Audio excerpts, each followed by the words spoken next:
O grave realmente é essa narrativa que ele tenta enfiar a goela abaixo agora dos americanos, de que ele, na verdade, é um defensor das liberdades que vem sendo perseguido pela extrema-direita. Vamos para a nossa notícia do dia, a mais importante notícia de hoje. É a entrevista que o ministro Alexandre de Moraes deu ao semanário americano, The New Yorker, uma revista tradicional da esquerda americana, da esquerda de Nova York, aquele radical chique, né? Aquela esquerda caviar, que foi muito bem desenhada no livro The Vanity Fair, né?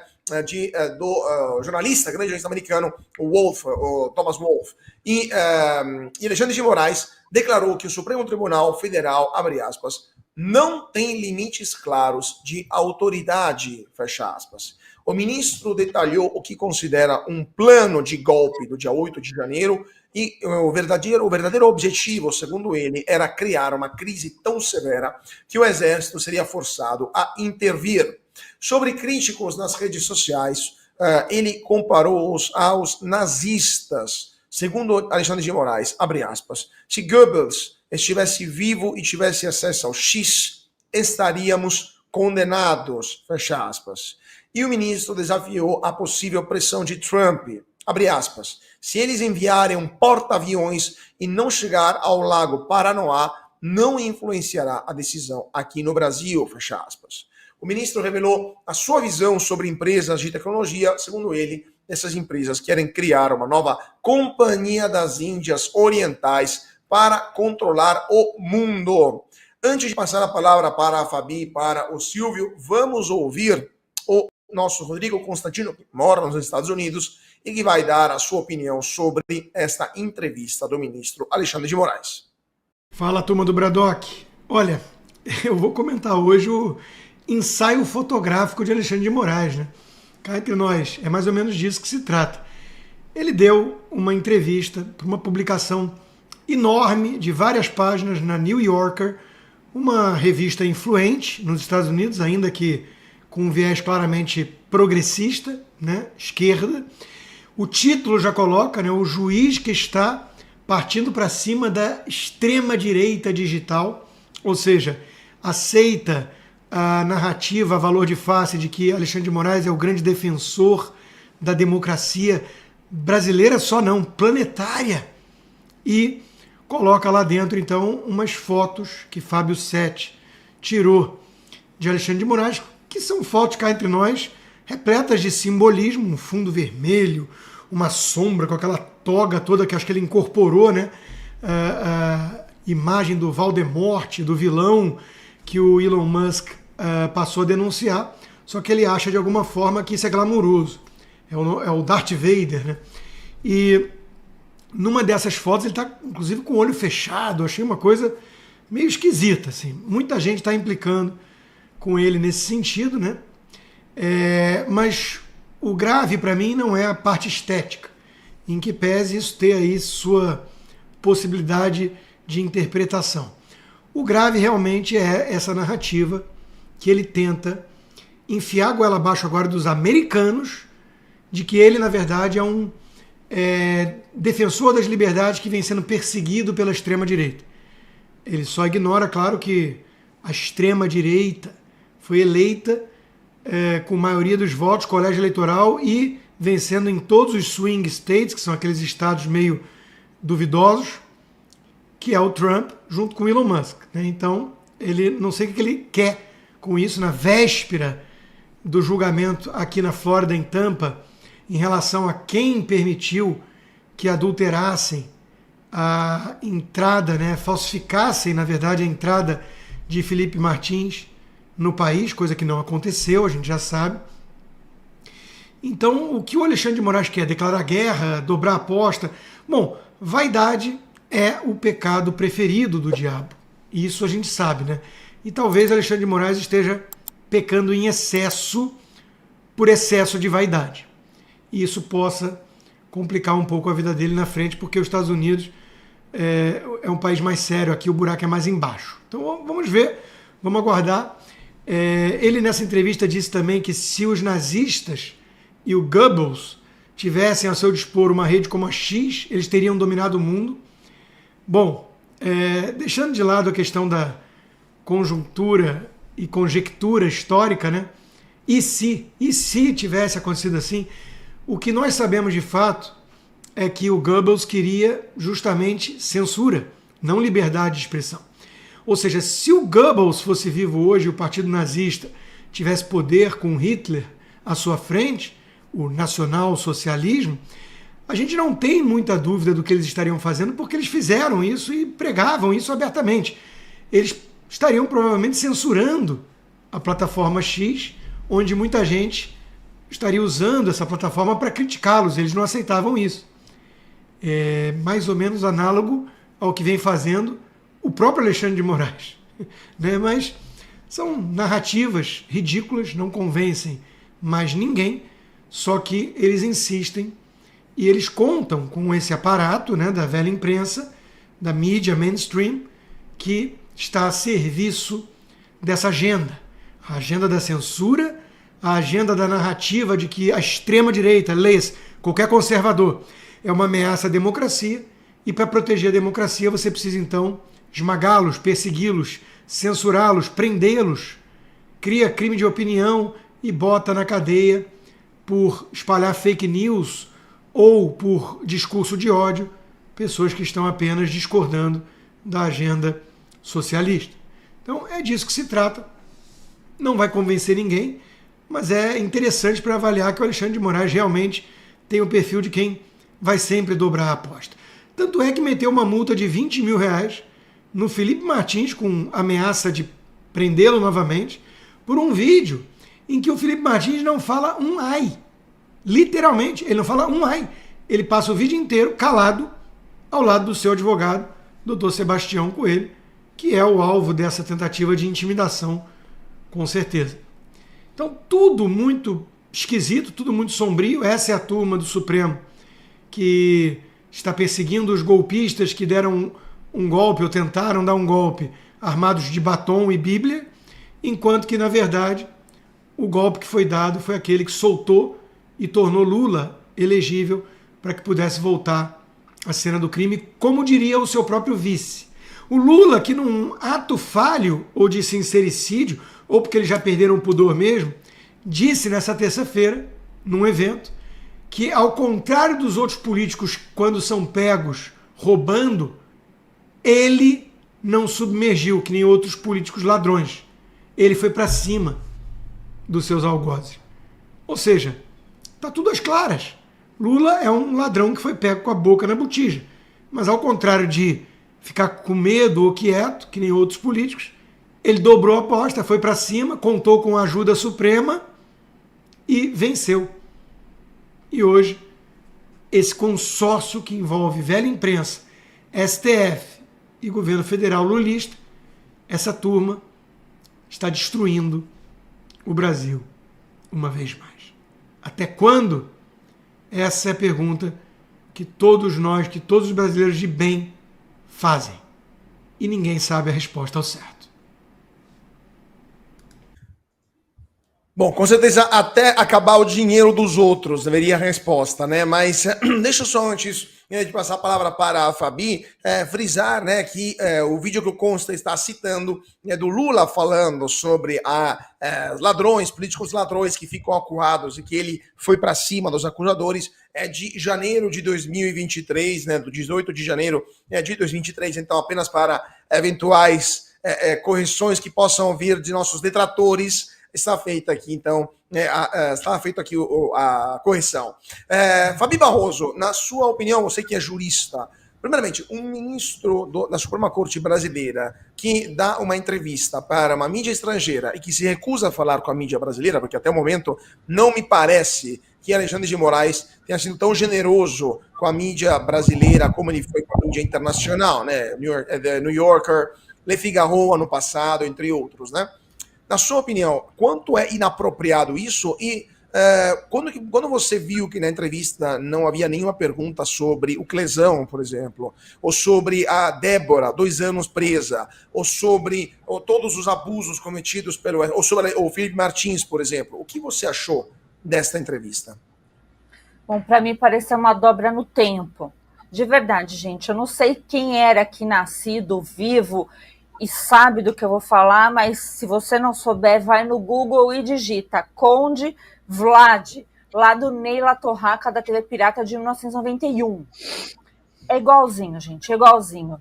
É tosco, é cafona, é brasileiro. Eu até lembrei de outros vampiros, porque parece um vampiro, gente. O ar é vampiresco, né? Aquela cortina vermelha, aquela toga e o sadismo. Só que realmente tem efeitos de um vampiro. Tá tirando a vida, por exemplo, do Clesão, né? E de muita gente também está ameaçando.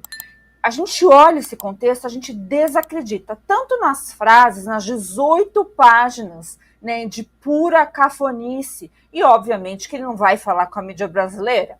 A mídia brasileira já virou mídia de amigos, que ele passa lá o WhatsApp na hora que ele quiser. Então ele não precisa disso, ele quer o glamour, mesmo que seja esse glamour que ficou tosco, ficou ridículo. O Constantino falou uma das fotos que o pessoal está pegando no pé, não. Ali é o próprio fotógrafo, né, que realmente resolveu publicar fotos um tanto estranhas, que não demonstram poder. Pelo contrário, para quem precisa se autoafirmar tanto numa imagem caricata, uma imagem que, para nós brasileiros, é engraçado. Qual que é a próxima? Vai ser o lobisomem? Quem vai ser o papel do lobisomem aí no Supremo? Eu teria algumas... Acho que tem a cara aí do Dino. Não, do Dino não, do Zanin. O Dino, eu vou ter que arrumar um outro personagem para ele, ou melhor, eles vão se arrumar. Agora, a arrogância que também ele diz, dizendo, tentando menosprezar, né, que avião só se chegar aqui em Brasília e etc., não é bem assim, né? Não é bem assim que este bumbo de maluco que ele está tocando toca. Né? A gente sabe muito bem que essa corte deixou de ser uma corte jurídica, então eu não tenho nem por que perder meu tempo em falar em direito. Isso é política, e a política mais tosca, tupiniquim, que tem que agradar lá o pessoal de Nova York, a lá estilo Vila Madalena aqui em São Paulo, que é muito parecido, para ver se tem alguma aceitação. E para ver se em maio, né, porque ele vai em maio para lá, fazer palestrinha, aquelas palestrinhas da Lide, se até maio realmente ele consegue entrar e sair numa boa das fronteiras que ele vai ter que ultrapassar. Não é o avião que vai vir aqui. É ele que provavelmente vai ter que ir lá. E não é só ele. É Gonê, é a turma toda. Então, gente, enquanto o Brasil tiver nesse palco pessoas que estão fazendo isso conosco, numa posição que eu não consigo enxergar, o Cauti, ninguém de nenhum outro país, minimamente sério, se prestando este papel e fazendo essas imagens com o uso da toga, né, e com o uso daqueles livros. O que adianta livros se você não tem moral? Pois é, o que adianta livro se você não tem moral nenhuma, nem respeito, né, pela Constituição brasileira. Vamos, antes de passar a palavra para o Silvio, vamos dar uma olhada nas fotos que foram tiradas durante essa entrevista. Não sei se temos as imagens. Essa aqui é uma das fotos que foi tirada do ministro Alexandre de Moraes, mas tem outra também, não sei se temos, senão a gente mostra daqui a pouquinho, do Alexandre de Moraes com um fundo vermelho atrás, uma foto assim, de um surreal. Eu, francamente, não entendo como o ministro do Supremo se presta a esse tipo de imagens, né? Mas enfim, evidentemente a vontade de demonstrar poder que vai muito além de qualquer limitação intelectual, limitação de normalidade, né, de institucionalidade do cargo que ele representa, que ele tem. O presidente da Câmara dos Deputados, Hugo Mota, recebeu o Lewandowski, o ministro Ricardo Lewandowski e a ministra Gleisi Hoffmann, está ignorando a anistia, mesmo com mais de 220 assinaturas já registradas para o pedido de urgência. Mota se reuniu com os ministros de Lula em sua residência e agora está priorizando a PEC da segurança pública. O presidente da Câmara declarou que abre aspas, estão decidindo fazer uma obra aqui bem agora. O presidente da Câmara declarou que, abre aspas, a convergência e unanimidade da urgência, fecha aspas, para tratar do tema, comparando o problema da segurança a um câncer. A proposta quer inserir na Constituição o Sistema Único de Segurança Pública e aumentar a responsabilidade da União sobre a área. Deputados de oposição presentes criticaram o texto com cara auditória, chamando de perigosa a centralização das competências na União. O deputado Pilinski classificou o texto como gravíssimo e questionou como o governo que jogou as seguranças públicas às traças quer aumentar o seu poder. Doutor Marcília, essa PEC da segurança pública, na sua opinião, essa PEC que centraliza, de fato, toda a questão, ou boa parte, da pauta da segurança pública nas mãos da federação, em primeiro lugar, fere o pacto federativo, fere a Constituição Federal, né, concentrando tudo nas mãos do governo. E ponto número 2, como que um governo, que depois eu vou perguntar para o Silvio, que não consegue pegar o querubim, o tatu, lá no Rio Grande do Norte, pretende gerenciar a segurança pública de todo o país? Pois é, Cauti, veja, essa questão, essa PEC é uma bomba, né? Do ponto de vista jurídico, ela é abusiva, ela é absurda e ela fere o pacto federativo, ela fere a harmonia entre os poderes, ela fere a separação entre os poderes, porque a harmonia entre os poderes não é você mandar nos demais poderes e eles ficarem quietos. Isso não é harmonia. A harmonia entre os poderes é cada um respeitar o seu quadrado. E essa PEC fere isso. Ela não faz com que se respeite o quadrado do outro. O executivo, ele absorve todas as pautas de segurança pública e desidrata com isso os demais poderes da República. Veja, como é que funciona a questão da segurança pública dentro do Brasil? Dentro o que a nossa Constituição quer da segurança pública? Que a União administre, que os estados executem e que o Legislativo crie as regras, crie os modelos de segurança pública.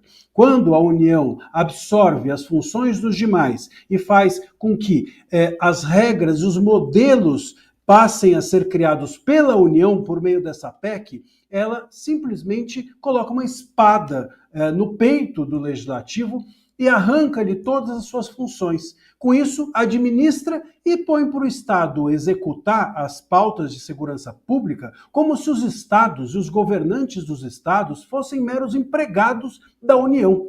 Não, retiram-se deles a autonomia e a gestão da segurança pública, que são imprescindíveis. Até porque a segurança pública é muito diferente em cada estado. Cada estado tem a sua particularidade e é por isso que a administração das regras, que devem ser do Legislativo e não da União, precisam ser feitas com autonomia pelos próprios estados. É, inclusive, lamentável que isso seja feito agora, às vésperas do governo ir embora. Temos que lembrar que a gente está no ano que vem com eleições e que talvez esse governo perca as eleições e deixe essa bomba, essa herança para quem vier. Uma pauta de esquerda, uma pauta de segurança pública muito voltada para um viés de que a polícia é ruim, a polícia é do mal e quem é a vítima da sociedade é o bandido que a polícia persegue.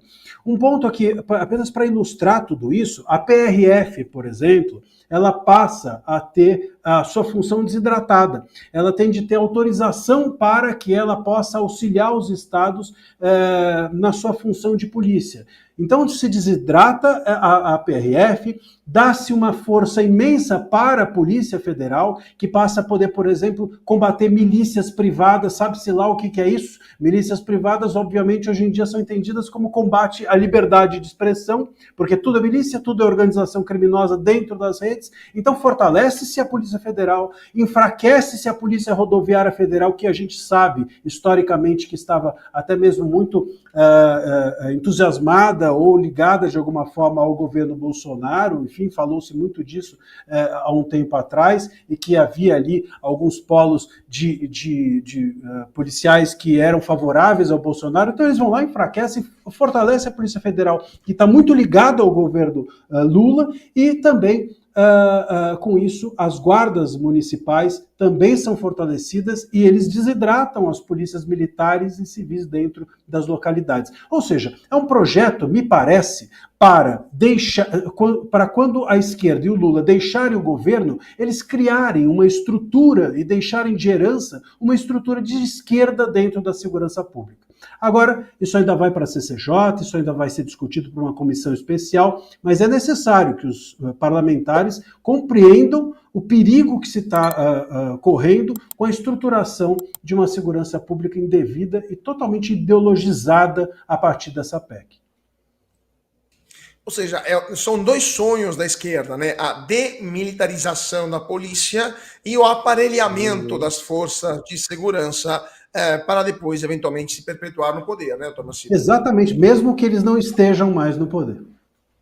Exato. É aquela velha nota do PT de 2016, né, Silvia? Com certeza você se lembra, quando o PT soltou a nota lamentando não ter colocado maior ideologia nos quartéis e nos cursos de formação do oficialato brasileiro. Silvia, a sua opinião sobre esta PEC, e você acha que com a situação atual do país, com o Lula enfraquecido, com um governo que não consegue sequer entregar ovo, muito menos picanha e cerveja, essa PEC passa no Congresso? Bom, primeiro sobre essa nota que você cita, até hoje fósseis políticos como José Genuíno e José Dirceu citam essa nota e continuam com essa mesma narrativa. Olha, Cauti, eu acho completamente absurda a PEC. Eu acho que o Dr. Marsiglia fez aqui uma ampla explanação, tá tudo ali. E os governadores não vão permitir que uma PEC, né, ou seja, uma emenda constitucional, precisa de quórum qualificadíssimo, 3/5 das casas, 2 votações, passar pela constitucionalidade e justiça, passar pela comissão especial, não, relator, emendas, não vai passar. Então, não tem tempo hábil, é só uma tentativa do governo de dizer que vai tentar fazer algo pela segurança pública, porque essas pesquisas de opinião que eles acreditam e são balizas do governo mostram que a segurança pública é um calcanhar tão grande quanto a economia, tão grande quanto o bolso para o pagador de impostos e a geladeira cada vez mais vazia, o carrinho do supermercado cada vez mais vazio, a segurança pública está pegando. Então esse governo entendeu isso e aí tenta lançar uma PEC. O Hugo Mota fez um discurso ali, ele é médico de formação, embora nunca tenha desempenhado o ofício. Ele, com 21 anos, já era deputado federal, o mais novo deputado federal a chegar à casa, depois se tornou agora, aos 35, o mais novo presidente da Câmara dos Deputados. O Hugo Mota fez ali uma menção a como se a questão da segurança pública e o país fosse um paciente com câncer. Eu detesto esse tipo de metáfora, esse tipo de comparação, mas entendo que talvez a cabeça dele de estudante de medicina tenha falado ali em algum momento. Bom, ele disse assim, o remédio não pode ser brando, eu concordo, e ele diz... terá de ter bons médicos, um bom caminho. Ele estava ladeado por Ricardo Lewandowski e Gleisi Hoffmann. Se eles são os médicos, nessa comparação estapafúrdia, corre desse hospital, porque o paciente vai morrer. Você precisa assistir o melhor canal de notícias do Brasil. O programa que fala de tudo, que deixa você informado sobre tudo o que acontece no Brasil e no mundo. Ao vivo, todos os dias, no YouTube. Clique aqui e se inscreva.